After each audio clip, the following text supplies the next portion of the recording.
Good morning, everybody. I hope we are all well this morning.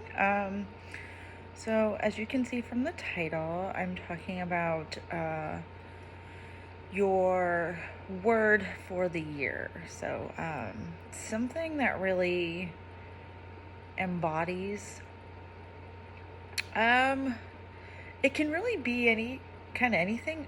What embodies your journey, what embodies the work you're going to do this year. Or to be perfectly honest, I started this a couple years ago, like 2019, I think.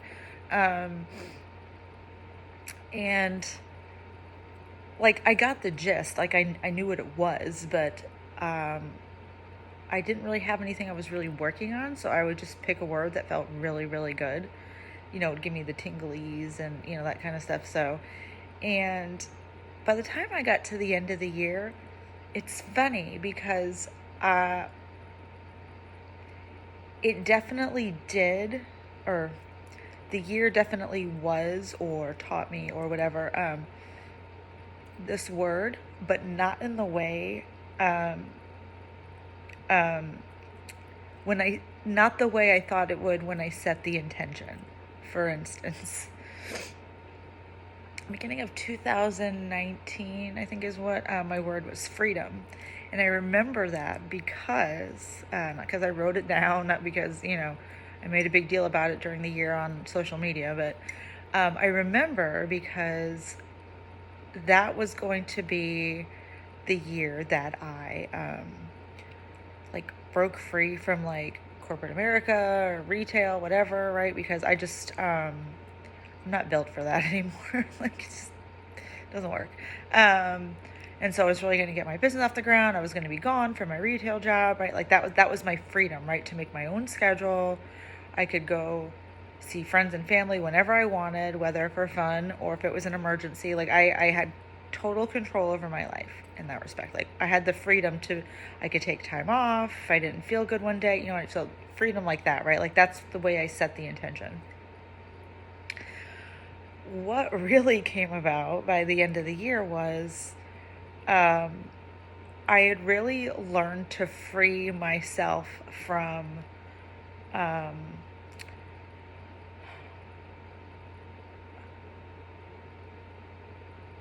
I think kind of locking myself in. I was trying to think of a good way to describe that. So I wasn't trapped by, so let me do it this way. Specifically, it was set around the physical body. So that is when I had a lot of body acceptance. I'm going to talk about this in another video where I really respect and have a very positive outlook on my period. Okay, it's not just okay, yeah, it happens, right? You just sort of accept it. I have a very, I thank my body for it. Yeah, I mean, it's not fun, right? Sometimes it hurts, but those are indicators of other things. But so I started having a very positive outlook on that process and body acceptance and new way. So it freed me from a lot of the thoughts and mindset around the physical body, and especially for women, not just in general, because that's a big thing.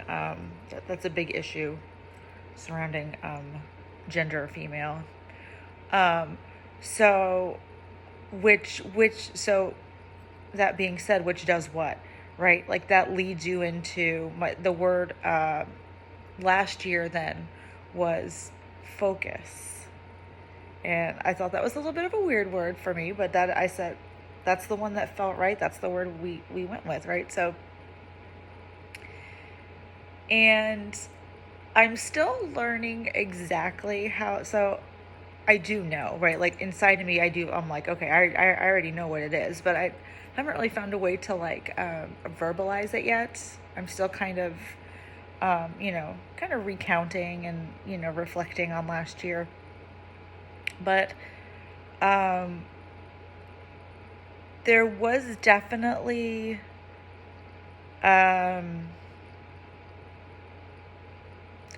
I think more of a focus on um,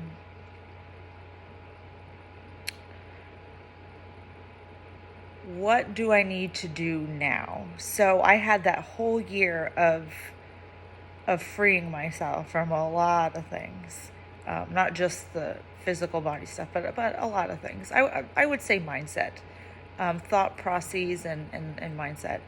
Um, but um, I set the intention of focus with, again, building the business, since that had not happened in 2019. And I did realize, just a little mini story here. Once the pandemic hit, or kind of a little before that, so I'd say March, April, I had found myself getting really twisted up and tied in with how to run a business. I had taken a lot of like free things, and I did understand the concept of, yeah, so it's fine to take a lot of the free little courses and classes and stuff in the beginning. Eventually you need to invest in yourself. You do need to put money into it. Otherwise, what's the point? So you need to show the universe that you believe in yourself, right? You're willing to invest in yourself. So about that time, I understood the concepts of not holding on too tight. Like, you need to let go and let it breathe and all that.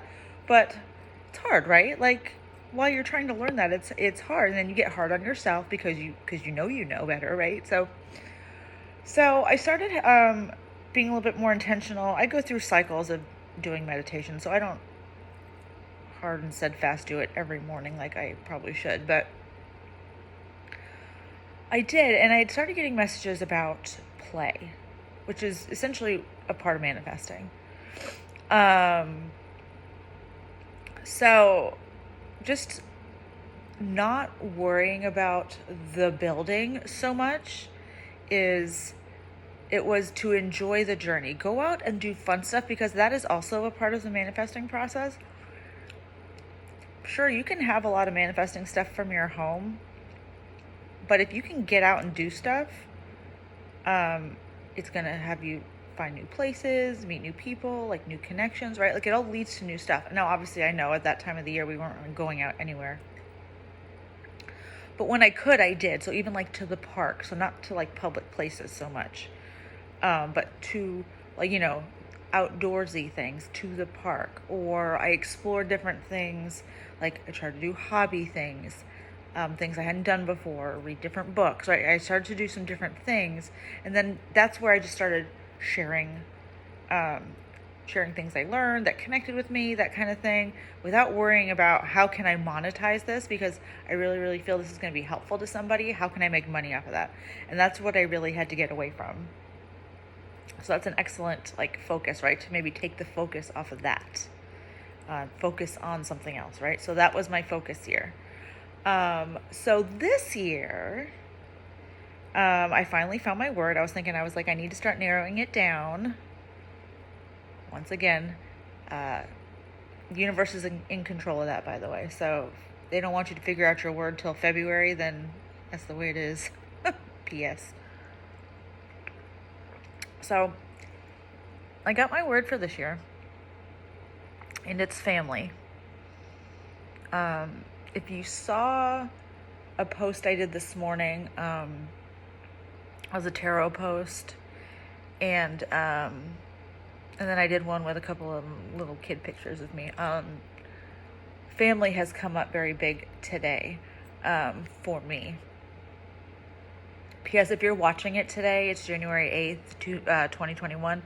There's a very, very sweet energy about today. And not that it should matter. If you watch a different day, then the message is for you, for sure. But there's a very, very sweet energy about today. And it was a lot of like Six of Cups, Ten of Cups, the Lovers, lots of very, very sweet, sweet energy.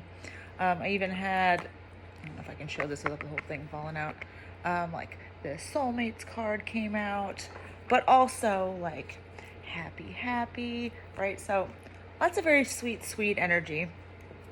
And so family is the word. And so that is also coming around for me very, very soon. My own family.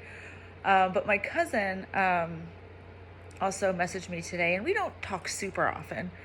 So it was a little unusual for her to message me at 8:30 in the morning Eastern Standard Time when she lives in Arizona about family pictures. Now, she does genealogy stuff, so that part wasn't weird. But for her to message me at like 6 o'clock in the morning, her time, was a little strange. So that became very clear that Six of Cups was going to be more about nostalgia in the past, and how that, obviously, for me, how that ties into my family going forward. My immediate family, well, like mom, dad, stepdad, brother, that kind of thing, and then how that's going to be for my family that I create going forward. So, but also, I don't want to say in the spiritual world, that's where I was going to go, but I would say it tends to be kind of a theme in spirituality that your family is not just your blood family. Okay, because a lot of us end up being the black sheep, to some degree, in our friend circle, in our family, or both. And so for me, it's also really going to be about creating family in general, right? Like my clients are going to be my family. Like, I will be able to, once they get going to, manifest their awesome lives and make their dreams come true, I'll be able to support them, be like, hey, check this person out, right? And it'll just be kind of a big family thing, right? Like the soul tribe type thing. So that's really what that's going to be about for me this year. And I'm super excited, actually. I'm excited anyways. It's very hard for me to not be excited about the next thing, because that's always kind of the way I live my life, by the way. Channeling, just, so if I'm going off here, it's because I'm channeling. That's one thing I'm super, super grateful for, is that even when I've had really, really low times where I did, I've felt alone most of my life, and I really have been. But I always, even when I'd be, ugly crying on the floor in my bed, in the fetal position and all that, right? Like, we've all been there. I would always be like, it's got to get better. Like, this can't be it. Like it's got to get better. And I've always just been ridiculously curious. It's kind of a joke for me that my curiosity gets me into trouble. And it doesn't really. It's all like, it's all part of the plan, of course. But I mean, not curiosity as in like it gets me in trouble like with the law or anything like that. But, I find out things and I'm like, was I supposed to know that, right? Obviously you were. But I've always just been super curious in that way. Like, this can't be it. Like, even before spirituality, even before I started down here and I started, learning all these things and connecting, I'm just like, it's got to get better than this. Like, this can't be it. It's got to get better. And it does. And so that's why one of my favorite quotes, let me put that out there because somebody needs to hear it today. You have survived 100% of your worst days. And that's got to mean something, right? So I always feel that right in my soul whenever I say that. Try to think about that. It's such a good quote, because even if it doesn't cheer you up, right away, I think kind of once you kind of move out of that really, really bad space, because not all of us, so let me not lump together everybody here, but kind of when you kind of breathe into that and you kind of get through that a little bit, you can look at that and go, yeah, I survived. There's something about the word survive. It's not like you've gotten through 100% of your worst days. I survived 100% of my worst days. Like, that's a real thing. And I think there's something about that phrase where you're just like, yeah. And I think it's a phrase that a lot of people will feel, more people will feel it more, that makes sense, after 2020, right? You can look at it and go, yeah, hell yeah. Like, here I am, and I'm okay. I may not be where I want to be, right? And I may be a little worse off than I was before, but here I am. And if you're still here, folks, that means God needs you to do something with that. So, ooh, I just lost the thought process there. So try to feel out, um, try to feel out something that feels good, like a word, to kind of help you. They want to say organize this year. I don't know. But like I said, I sort of, I'll have a word for the year, and I'm not one to really harp on it. A lot of people like to post it up somewhere where they can see it all the time, and I probably should. I'll probably do that this year. But I never did. But it's funny how it would come up periodically, and I go, okay, there it is, right? So when you can kind of see how far you come, or when you're in the middle of a lesson or anything like that. So just see if you can feel something out, something that feels right. It doesn't typically change throughout the year. It's all going to pretty much fall under the umbrella of whatever you've chosen. So I don't want to, don't think that if you get to the middle of the year and you're like, that doesn't feel right anymore.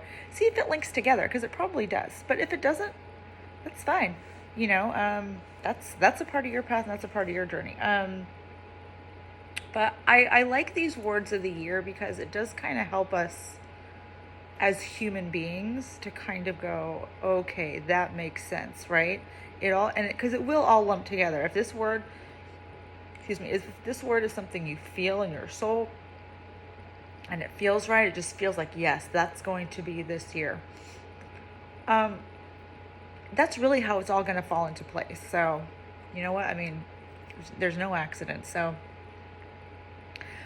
a word of the year is very helpful. I actually like it better than a New Year's resolution, because all that stuff will fall into place anyways. Okay, so try to see if that might help instead of doing like these New Year resolutions and putting a lot of pressure on yourself for that. Just try to find a word, and and yeah, maybe post it somewhere where you can see it and you can kind of go back to it and go, okay. And I guarantee it'll all make sense if you kind of think about it a minute. So, words of the year, I highly recommend, as you can tell. So, if a family feels like one for you, or it's a word that kind of you would associate with family, or in your mind somehow you can link it with family, let me know. That's got to mean something. I would love to know, because maybe you're a part of my family, my soul family. So I would love to know how this resonates with you, and if you've got one like family, I would love to know. And I hope you guys have a wonderful day. Bye.